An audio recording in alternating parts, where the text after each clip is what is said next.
So for more, we now welcome a reservist from the Paratroopers Brigade, Tzanchanim, Matan Ifrach. Matan, thank you so much for being here in studio. So thousands of reservists have been called up since the start of this war. Take us back, if you will, to the 7th of October. Where were you? When did you find out about the terror attack that was unfolding in the south of Israel? Well, thank you for having me. The 7th of October was, for me, it was a really big mess because I didn't understand what's happening. I was at the synagogue and we were praying, and I seen a lot of fuss, a lot of people coming and going, and some guy told me that if I'm in the reserve, I need to get back to my phone and see what happened in the south.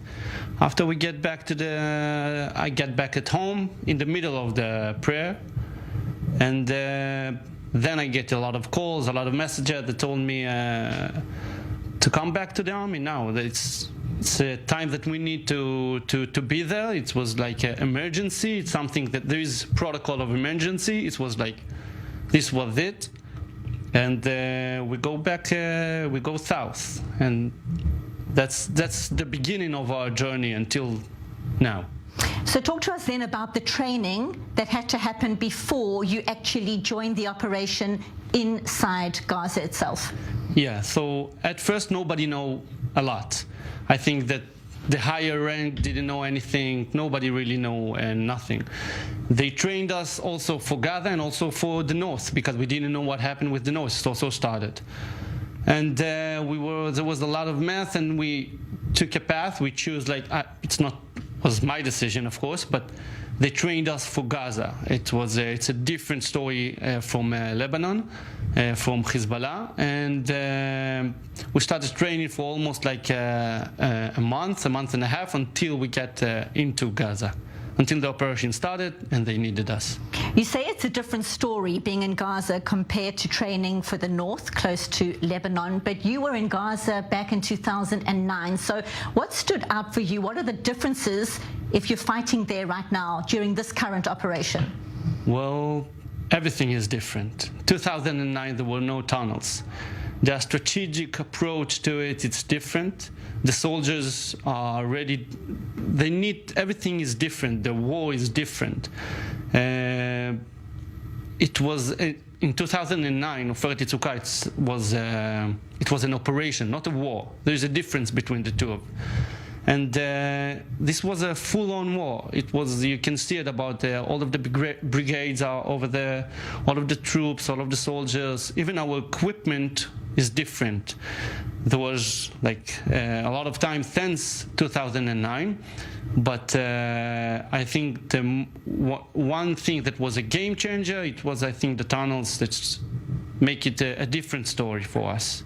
Certainly many lessons are being learnt along the way, and much of the focus is also falling on the risks involved, particularly because of the civilian population where the fighting is unfolding. Talk to us about how this is front and center for soldiers right now. You're fighting to defend the country.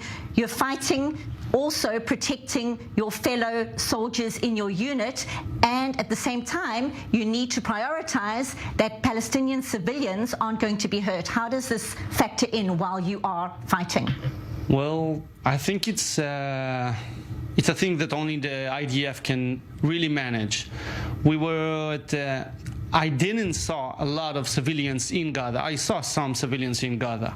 We were fighting in civilians. All the war was happening over there.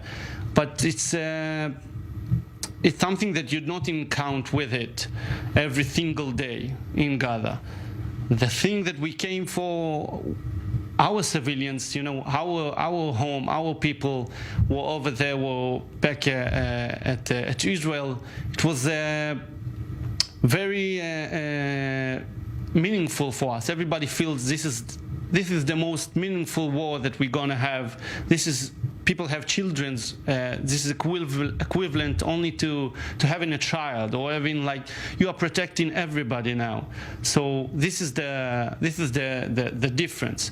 So for your first question, did we encounter civilians? Not a lot. Not me, actually. And to the feeling of how meaningful it was to us, it was the most meaningful things that we ever done. I think it was like Independent Day. Everybody felt like that. And Matan, every soldier has their own personal family back at home, waiting for them anxiously, hoping and praying that they are safe. You have a particularly unique situation because you became a father during this time. So talk to us about being back in Israel for your son's bris and then having to go and fight the next day. Well, it is difficult, but when you are in reserve it's like from 22, the age of 22 until 40. It's not that different over there because there's a lot of people that are having their wife. There's a lot of birth. You feel like it's a baby boom, everybody. Yeah, but for me personally, it was a bit emotional. It's my first son. I'm going back into Gaza. Everybody is giving you long hugs that make you a bit stressed because it's like they're saying goodbye to you. Even your wife, they don't acknowledge that, but it is. This is the hugs that they give you. They think this may be the last hug. For me, not seeing my son, like now I'm just like getting back and getting to know him. It's like 3 months old. So it's a journey, but inside yourself, I wasn't thinking about not going inside, not going like back to my crew, not going back to fighting. It was a hard decision, but I know what was the answer for it. And as you say, you know that part of the fighting is to protect your own family as well and for generations to come. How did it feel hearing about this dramatic and daring rescue operation that happened in the early hours of Monday morning as a soldier fighting, watching, the whole nation hoping and praying that all the hostages get home safely, the fact that it is compounding and complicating the fighting, knowing that hostages are there?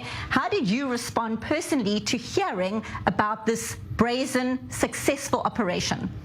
Well, I think it's everybody talk about it inside of Gaza. This is your dream as a soldier, to see some hostages, to rescue them, to be with them.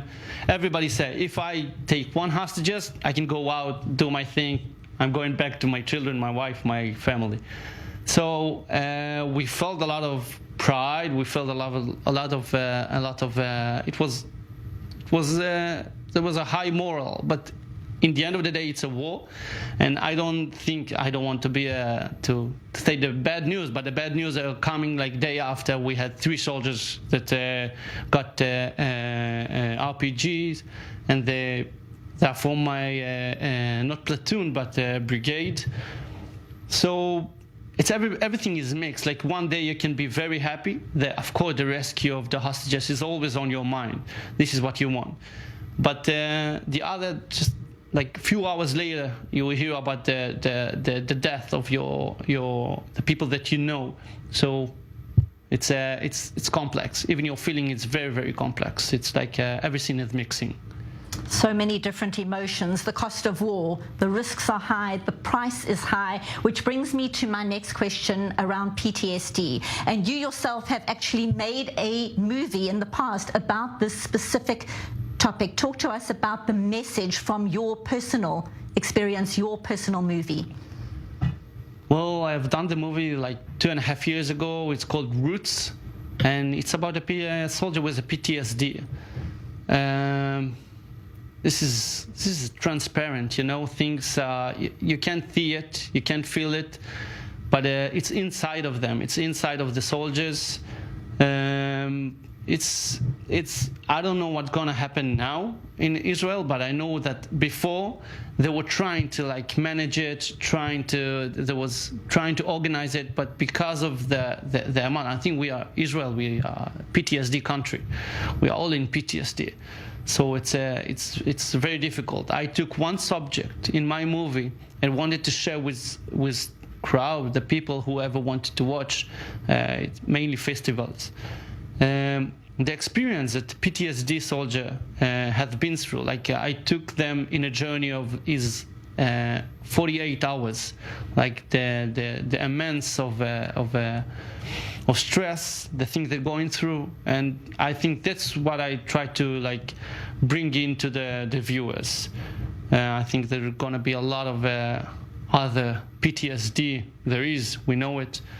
I hope they get treated better than they get treated before.